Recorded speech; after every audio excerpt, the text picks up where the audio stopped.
Welcome to the LDHR Podcast, where ministry leaders grow together. Over the next few months, we will be releasing episodes intermittently alongside our other series to talk about growing on purpose, highlighting the people and pathways for growing where you are and with what you've been entrusted. Through these episodes, you'll hear from people with insights and practical steps that you can apply right away. You'll also have the opportunity to find out more about the resources that are available to you and how you can intentionally grow on purpose wherever God has you. Come on in and listen. We're so glad you're here.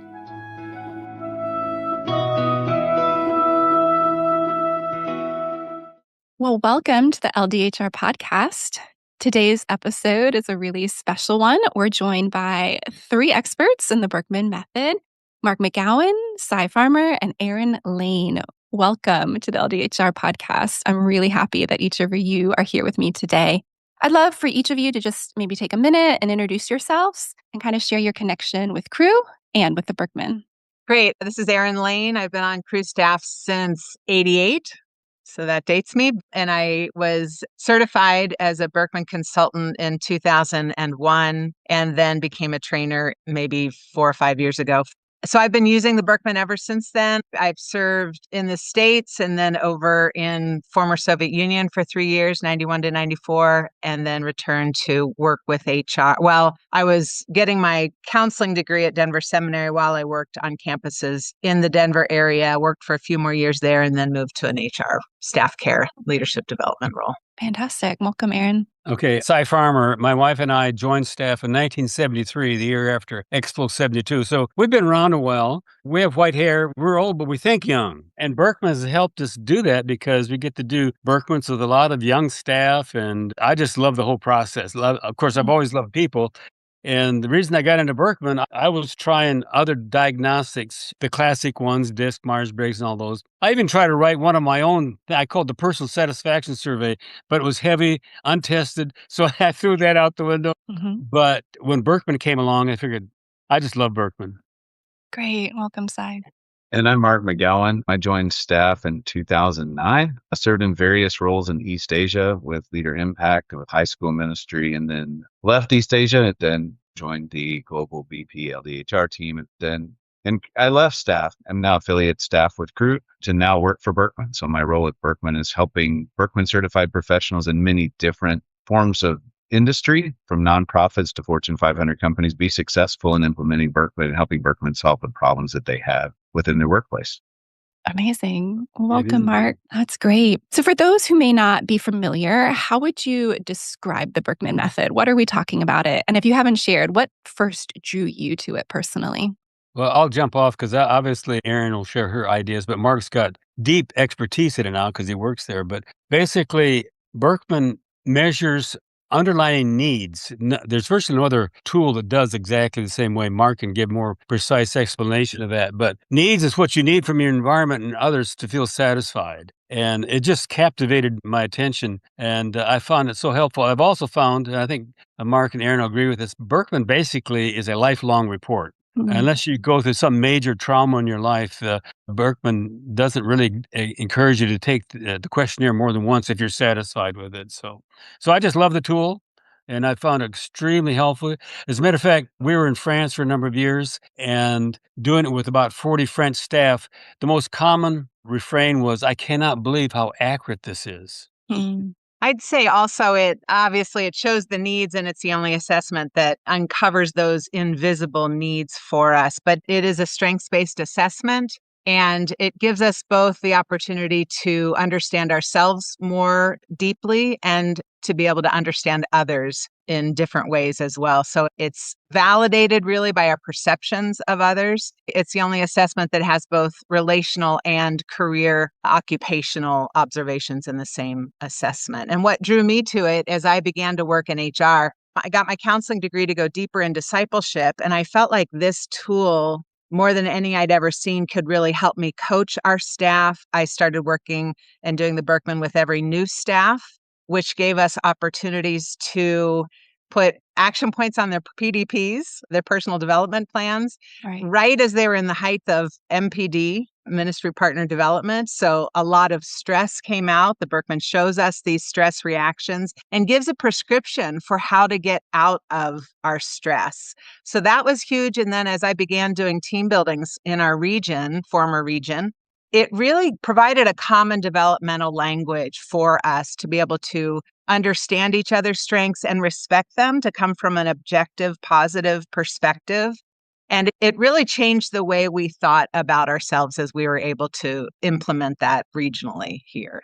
So I also learned that it has biblical underpinnings. And that was huge for me to realize that Dr. Birkman was a deeply evangelical believer. He's with the Lord now, but it was based on the Beatitudes. And there are other underpinnings that come out as we train our staff. And that's really exciting for me to be able to help relay those underpinnings to people.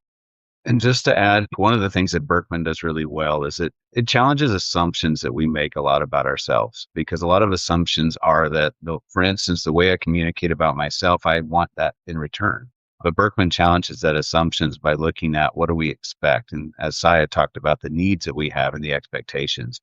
Because a lot of times when we forming a new team or we're meeting one-on-one with someone, we're trying to figure out what's the best way to communicate with this person. What's the best way to incentivize this person? What's the best way to lead this person? So we're looking at a scale of maybe 1 to 99, and we're trying to figure out where does that land?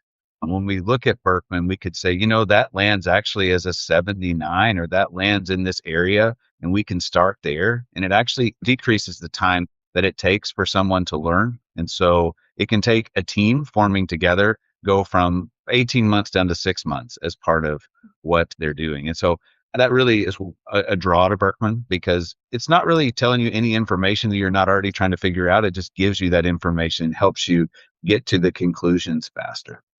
That makes sense. So you've already mentioned a few other personality and assessment tools. There really are a lot out there.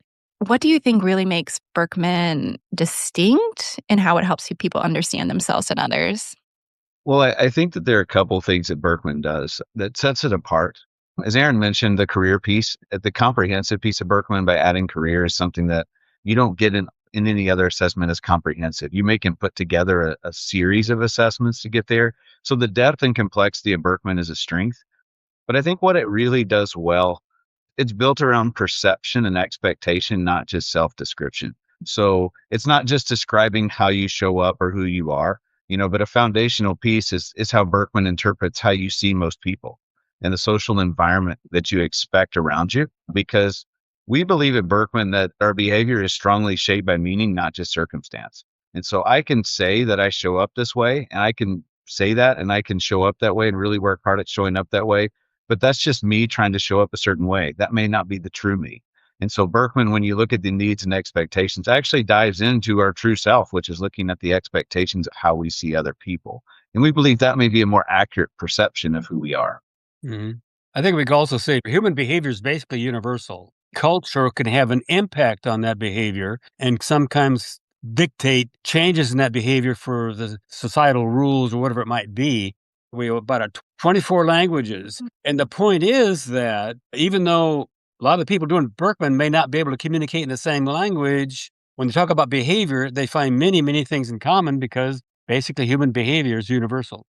One of the things that I really like about Birkman is it's comparable, in that we can begin to see that if I am this and you are that, I may be more of something than someone else. And so we do ask people to go, hey, go see how you compare to someone else, because that really begins to show the difference. So it's not just a narrative that Birkman gives you, but it actually gives you a way to look at how different and how similar that we are to other people in multiple ways, and how similar we are in our motivations, how similar are we in our strengths, how similar are we in our expectations of the world. And so it really gives that depth in those areas that Birkman really shines in its complexity. What I'm hearing you say is it's very comprehensive, that it covers a lot of different aspects. I often say Birkman's a deep well. You can get a lot out of your first exposure, but you can keep going back to it and finding little nuggets that keep coming up. Oh, wow, I hadn't seen that before. And that's really helpful to me in the situation I'm right now. So I love it for that. That's really helpful. So the Birkman, when we're talking about it, it uses a color framework that maybe can feel a little bit complex at first. Can you just walk us kind of through the colors in a way that helps people quickly grasp what they represent? Okay, well, I'll do the basic, then Mark and Erin maybe can elaborate on it. Basically, the four colors are red, green, blue, and yellow. Red are the doers, green are the communicators, blue are the thinkers, and yellow are the organizers, or what was the word you had yesterday, Erin? Analyzers. Analyzer, yeah. That's the basic of the meanings, but we go far beyond that. Yeah, I mean, the color framework, first of all, for people who took questionnaire before 2016, there is a new Birkman signature report. So most people are familiar with that now. Most people have gotten their new updated report, but the signature report has really simplified what felt complex before. So that's helpful. It's much more user friendly to just read through it. But those colors, the framework is in a square, but it's actually a pyramid. It goes up.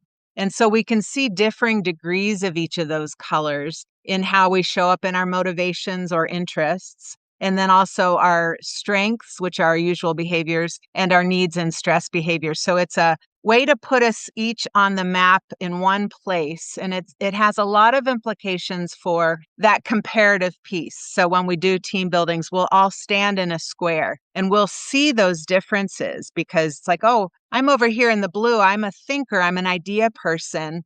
And you're up there in the red. You're the doer. You're the one who follows through and implements a lot of my ideas. And we really need each other. So I think the color framework really simplifies things, frankly. But Sai gave a great overview of what each of those colors represents. Maps, when we use maps in the real world, tells us I am here and I want to go somewhere else. And it gives us basic directions of how to get there. It doesn't give us a complete description. So when we get there, sometimes we go, I think I'm here. The number matches, but it may not be what we think when we see the details of when we arrive there. Yeah, when we look at the colors, especially in the map. And so the map gives us that really high level view of who we are. And from that high level view, it allows us to go, oh, I am this and you are that. Cool. What are our differences? Where do we align? Where do we not align? And so it begins to create that conversation about where we're similar, where we're different.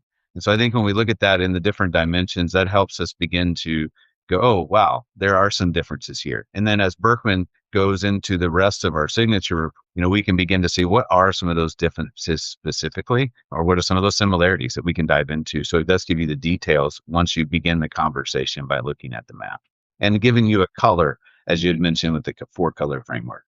One thought is that, Crew tends to be a very blue-green organization, which you can imagine, Beth, because we are communicators and we are idea people trying to figure out how can we reach the world in new and different ways, et cetera. But we all need those yellow-red people, and there are quite a few yellow and red people. But when we see our team all together, if we don't have the red and yellow present, then we need to figure out how to meet some of those red and yellow needs. How do we take care of those tasks that are red and yellow in our team? So it gives really practical implications, as well as helping people figure out, well, I'm in it for the gospel and seeing the world reach for Christ. But I realize after being on campus staff that I am more analytical. That's really my jam. That's where I would like to work more often.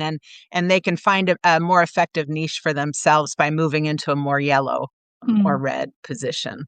That's really a helpful explanation from even that bigger picture, Mark, you said of like it being a map. Like, where are we? Where are we going? Where are the other people on the map? I really like that picture. That's really helpful for me in understanding it. Birkman, I think you said, looks at different things. It looks at our interests, it looks at our needs, our usual behavior, and our stress behavior. How would you explain each of those in everyday terms, and what exactly do they mean? I'll start off. Interest is our basic motivation. What grabs you, what keeps you up at night, or the things that you gravitate. And I'll give you a personal example. I was a Minnesota farm boy. So when I went to college, I met with my advisor. I said, what should I major in? He says, well, you're good in math. So major in math, minor in physics. So I did that. And I taught math and physics for 6 years, but I didn't want to spend the rest of my life grading math papers because it graded my nerves. No, basically, I'm a people person. And when Birkman, things like that came along, I love helping people become all that just God's intended them to be. And so that's the interest part of it. Then I'll just go quickly. Now, usual behaviors are strengths. That's when we're at our best. Everything's going well, sun's shining, sky's blue, things are going well. But then we look at underlying needs, what has to take place in our environment or interaction with other people that helps us feel satisfied in the situation we're in. And then stress takes place when those needs are not met. And Erin and The way I describe people is the interest also. So it's motivations. In other words, it's the passions that God has put on our hearts to differing degrees. There are motivators as well as demotivators, the lower numbers. Like Sai said, we usually show up in our usual behavior. And I think we're all amazed as we go through report after report how differently we show up, even if our numbers are very similar. But I look at that as how we reflect God's glory in a very unique way, how He's put us together to reflect Him very uniquely. And then, like Sai said, the needs are what we need in order to show up in that strength. And then the stress behavior is what occurs when we don't have those needs met. Depending on our maturity and our self-awareness, the more aware we are, then we can keep ourselves from moving in that stress behavior and hang out and wait on God, really, which is how Dr. Birkman describes it. That's walking in the power of the Holy Spirit, is waiting on God to meet our need so that we can continue on in our usual behavior and we don't have to move into that stress behavior. But that takes quite a bit of self-awareness and maturity. Right. Yeah, I think the only thing to add to that, it would just be when we hear the word stress behavior, it's not that it's just an instant reaction to something that we don't like. It's something that we built up. We create a tolerance for. Not everybody can meet our needs. And that's just a reality of any relationship, any team leader, any work relationship that we have. And so we build up a tolerance for, hey, these expectations aren't getting met here, and that's okay. But over time, it can definitely build, and we could begin to see that stress behavior come out. And that's that reaction to, hey, this is not happening over a period of time. Almost like the warning light in your car when it comes on, is that, when that comes on, it draws our attention. And a lot of times we don't even think about our needs until something does happen. When the warning light on our car, that's when I start thinking about I might need to get my car fixed. And I think that's where Birkman begins to shine. It's just beginning to show some of those visible things that when they show up, we need to take note of that. And we need to figure out, what do we need to do? What's going on? I resonate a lot with that, those warning lights of it's like we don't think about them until there is something that gets our attention. And when we know what those things are, they can be a very clear indicator of what we need to do instead of, I'm just acting like this, but knowing what those are and seeing them in a clearer way. So beyond these core areas, what are some of the deeper insights people gain about themselves through the Birkman? I'll give you a quick one. I'm going to be doing a team up in Michigan here in a few weeks, and then talking to the team leader. And on his component, social energy, he's very high in usual behavior and very low in need. And he realized he always thought of himself as an extrovert, using the Myers-Briggs terminology. And he is basically, quotes, when his needs are met. He's an extrovert. But he realized he needs a lot of time by himself so he can spend time with people. And so that for him, that was a real aha experience for him. Mm-hmm. I think also we tend to see how our own needs, which are, like I said before, invisible, our usual behavior is visible, our strength is visible, so people around us see those strengths and can validate those. Our needs are not visible. Those are some of the deepest insights we gain, are those needs, because the Birkman makes them visible. And then our stress reactions, again, are visible. People can see when we're in stress in that area, this is what it looks like. But we can also see who on a team, for example, tends to meet our needs through their usual behavior. It really elucidates why we gravitate towards some people to share deeper things, et cetera, and for different reasons. But it can also show us, and one thing we do during team buildings is we like for people to volunteer their strengths to help meet the needs of other people, and also volunteer their interests to help balance out the team. So we're getting a lot of ideas about how we can work more effectively together as a team, how we can meet our objectives more efficiently and effectively, et cetera. There are also all kinds of reports that we can give people, coaching reports. It's insightful to see our own coaching report, to understand what we need in someone who coaches us so that we can share with them, these are things that would be helpful, not from a demanding perspective, because we don't demand that our needs are met. We trust the Lord to meet them, but it's helpful to mention them and to bring them up so other people can see them. That sounds super helpful. I think sometimes it's hard to articulate those, and having that can be very helpful to say, these are some of my needs. And like you said, not to demand, but to enter into that relationship together. I think one of the other things that Berkman can help is in development. So a deeper thing would be that not all of our behaviors are effective in every situation. So they might be a strength, but are they being effective? And I think that's a good question that Berkman asks is, my usual behavior, which I'm supposed to be my most effective behavior, is it being effective? You can look at it in this way. Am I using the right tool for the right job? And so Berkman can be used as development, and not saying that I should develop into somebody different, but saying, is there a way that I could be more effective in certain situations by being more direct and finding a way just to move the needle a little bit more in the direct way? And so I think that's a good, deeper insight that Berkman can help, because a lot of times we assume that I can just rely on my strengths, and that's not the case in every situation. That's a great point, Mark. We talk about it in terms of borrowing behavior. Right. If our strength is a lower strength, but in certain situations, a higher strength in that area is necessary, then we have to learn what it would look like to borrow some behavior in that area in order to be more effective in whatever situation. Yeah. Building on that, and even kind of going to what you shared, Sai, when you're debriefing someone, are there some kind of common or really powerful aha moments that you tend to see as someone is going through their Berkman? Yeah, just like I just mentioned, the example I gave. My wife and I joke, we said, if we did the Berkman before we got married, maybe we would never gotten married. But because the Berkman, we're still married. We are quite different, but the old adage, opposites attract. But the Berkman has helped my wife and I really understand each other much better. And I'm more on the green side of things, and my wife is a triple blue, and she needs time to think. And I realized I have to adapt my communication style to stop and listen rather than just expect an immediate response. So that's been an aha experience for myself.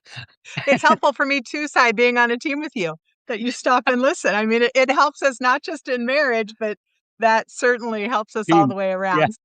Just adding on to what some of the aha moments that I've seen Sai is talking about is that, a lot of times people, when they take an assessment and they get a report and it says that that we focus, and sometimes we pigeonhole people into that. And we don't necessarily point out of how valuable that is. So, and some people look down upon someone says, oh, you are this, and then that could be a bad thing.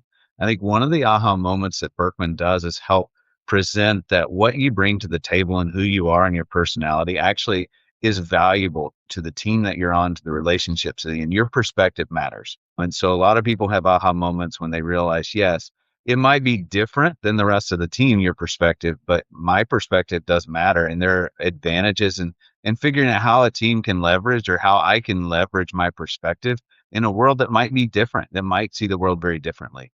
And I think that's a big aha moment that a lot of people have when they have conversations is seeing the value that they bring with their perspective.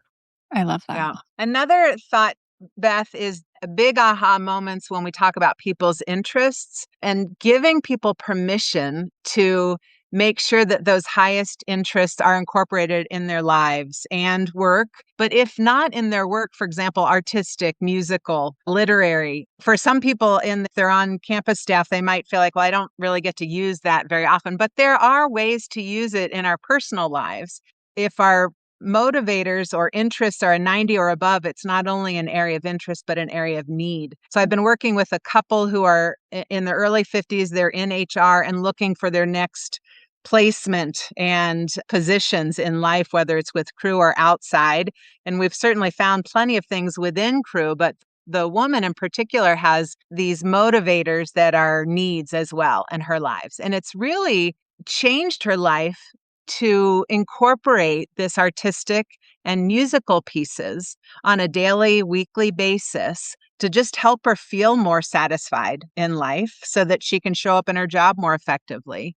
And then we're also talking through how she can serve in a way that's most fulfilling for her, that uses her strengths, that doesn't necessarily, we talk about that 80-20 rule that Steve Douglas gave us so long ago, that as long as we're doing the things we love 80% of the time, we want people to not be working in their demotivators. And we can help them see that, even though we are all responsible for some demotivators in life. Like if we're not administrative, we still have to do taxes, for example, or all of the admin that we do have to work through for campus staff. But as long as it's not a huge portion of our job. That really resonates with me. One of my aha moments when I did the Birkman was that my interests lied a lot in the artistic and musical. And that kind of surprised me, but it did give me permission to incorporate that more in my life. Even though I don't feel like I'm particularly gifted, I do find a lot of joy and interest in it. Well, So, we don't measure skill in our interest and motivation. It is about motivation. So right. I would just add to that, like one of the things that Birkman gives is when you start looking at the needs and how you see your needs and your expectations, really giving you some permissions to take some time for yourself. A lot of times in ministry, we push ourselves forward and say, oh, I don't need to slow down. Oh, I don't need to stop. Oh, I don't need some time alone. What we find with Birkman is that if we don't give ourselves that permission, we don't actually show up as our best self. We don't show up in the way and the strength that we can be most effective in certain situations. And so some of the aha moments that people have is like, I really have been most effective when I've slowed down or when I took control of my schedule, not doing nothing, but I'm actually saying no when my schedule's too full or reprioritizing what I need to do or taking some time to think. And that really helps people be better. And it helps them really understand. It helps them show up better.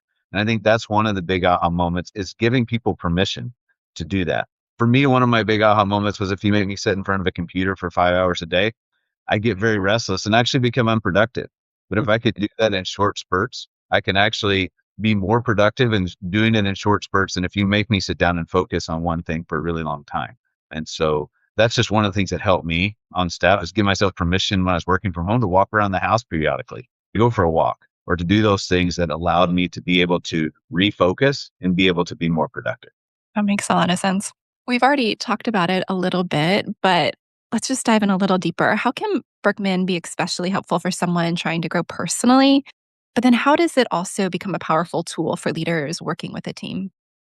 As previously mentioned, I think it helps us to learn to name our needs and to really take ownership and agency for what our needs are, because no one is going to meet our needs. No team, no person, no spouse, nobody's going to meet our needs in the world. So it's up to us to take agency of what that means. So it's up to us to figure out what that means and what that looks like for us. If you're really struggling, like really helping identify what need is not being met, what expectation that I had of how things should go is not being met, and begin to work on how could I then reframe that expectation to be in a place that could get met. It helps me to then able to act in my strength behavior. I think that's a key piece to that too, is also just learning to spot our stress behavior early, and to spot, oh yeah, there's something not right. Well, what is that stress behavior? What is it trying to tell me? What is that warning light trying to say?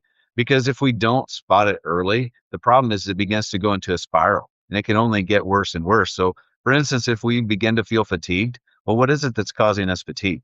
Because we don't want to stay fatigued and continue down this track where it might even lead to burnout. So we want to identify that stress behavior early. And I think as a leader, one of the things that it can do is just really help you understand people and have more compassion for those that you lead, because it helps you understand people who are different than you are. And so it helps you go, oh, they actually need this. So how can I be more empathetic, or how can I be communicate in a way that's different? And so you begin to have more compassion for the people because you realize, hey, they need something and I'm going to really try to work at it. And so it helps you be a better leader, but it also helps you have more compassion for the people that you lead.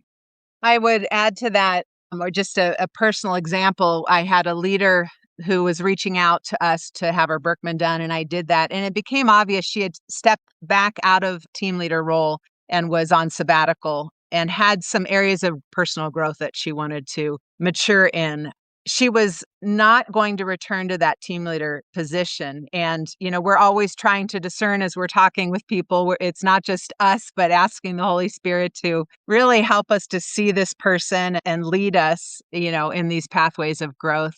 And it became apparent to me that she has such leader qualities, but didn't feel confident in her ability to lead. And I able to offer her ongoing mentoring if she decided to move back into that role. And I mentioned some reasons why, I thought that could be a great situation for her, but also offered to do individual Birkmans with the people on her team, as well as to do a team building with her team, which would give her this interaction where they're developing this common language and seeing each other. Like Mark said, we can have more compassion with one another. We can see their needs and not try to meet them necessarily blindly. We can be more conscientious in helping to meet their needs or connecting them with someone on the team or outside of the team who can help meet those needs. And it just was a sweet year of walking with her and seeing her grow as she really made a lot of strides in both the personal growth areas that Mark mentioned, naming her needs without apology, being able to spot stress early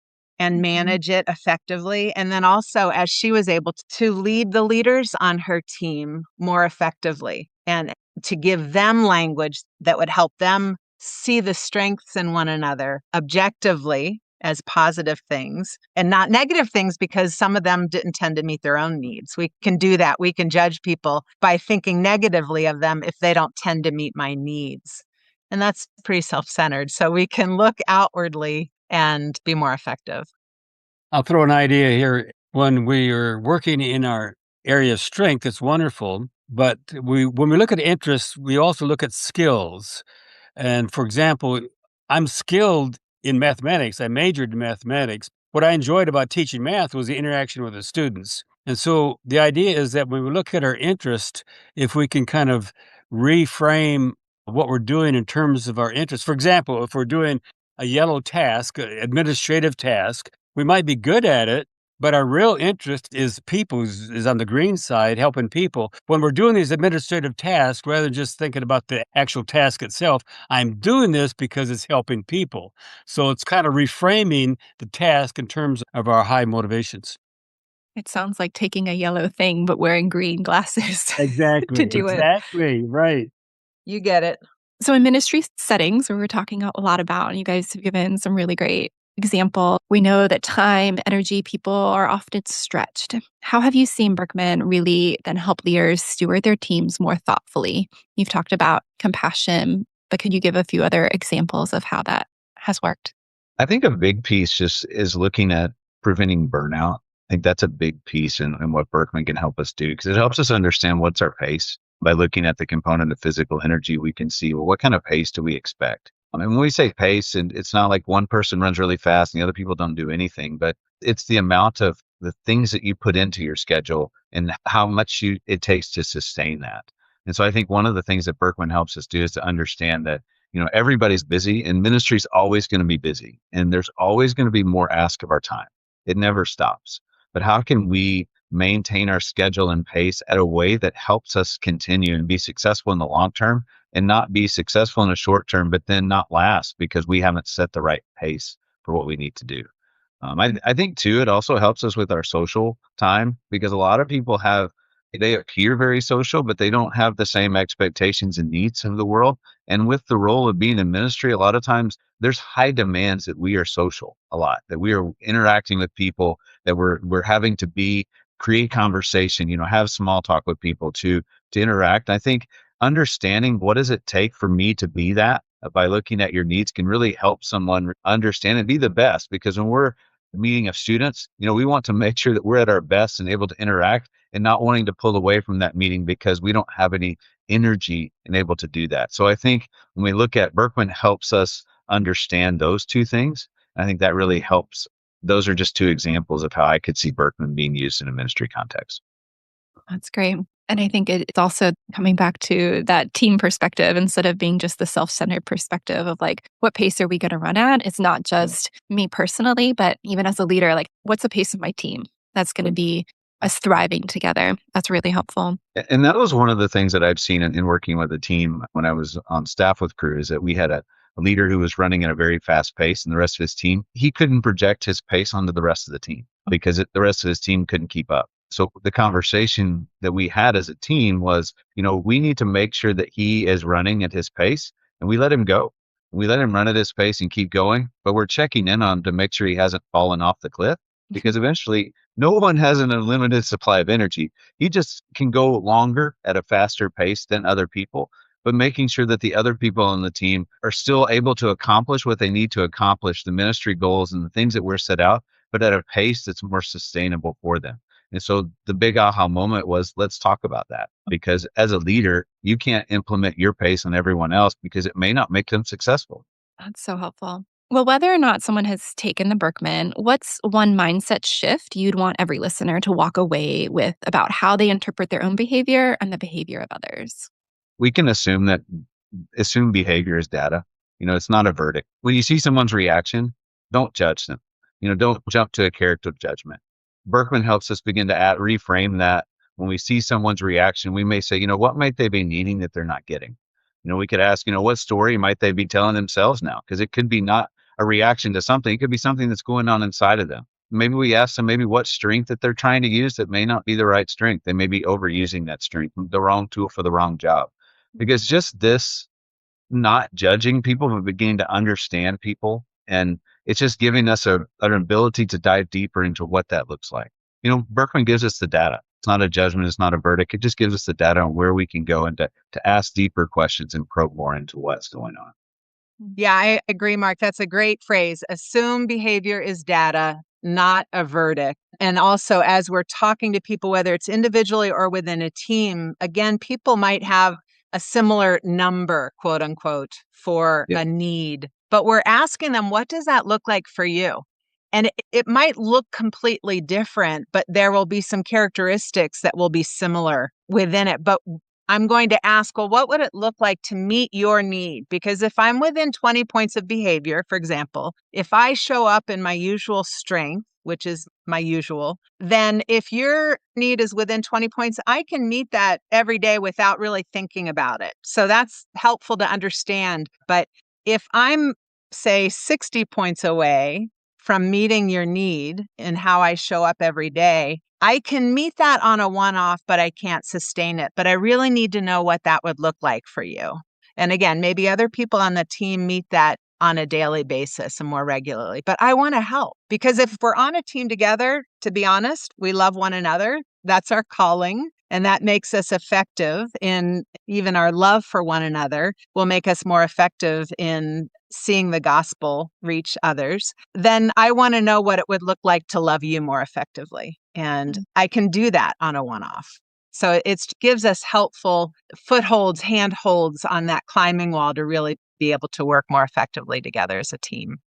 And I think the key to that is what Erin's talking about, is that it really is about curiosity. Like, we have to remain curious about other people, because if curiosity leads to, us asking questions and wanting to build that connection with people, from that connection, we can actually build those deeper relationships. But it all starts with us being curious, and asking those questions and not jumping straight to judgment, because that would never lead to relationships when we have judgment. But if we have that curiosity at the beginning, that does lead to those connections. And everybody wants those deep connections, but it starts with us being curious and continue to ask questions.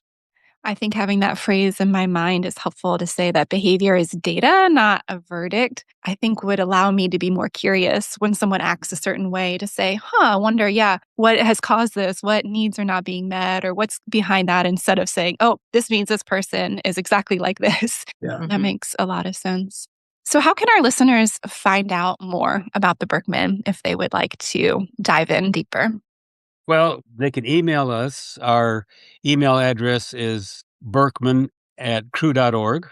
And one of the team will pick it up and can send an authorization or respond with them if they've got questions. But if they actually want to go ahead in the process and do the Birkman, then we can authorize a questionnaire for them. Birkman sends them an email, and they can go through the process. You have anything to add to that, Erin? Well, also for those, we have 180 Birkman certified professionals all over the globe. Some use it as a developmental tool with every new staff that comes on. Others use it as needed. But we are also set up trainings annually, typically, where we can train people to be Birkman certified professionals. Thank you. We'll make sure we write that email in our show notes so people can easily find it. But Cy, Erin, and Mark, thank you so much for joining me today and talking about the Birkman. This has been really great and insightful. So thank you so much for your time.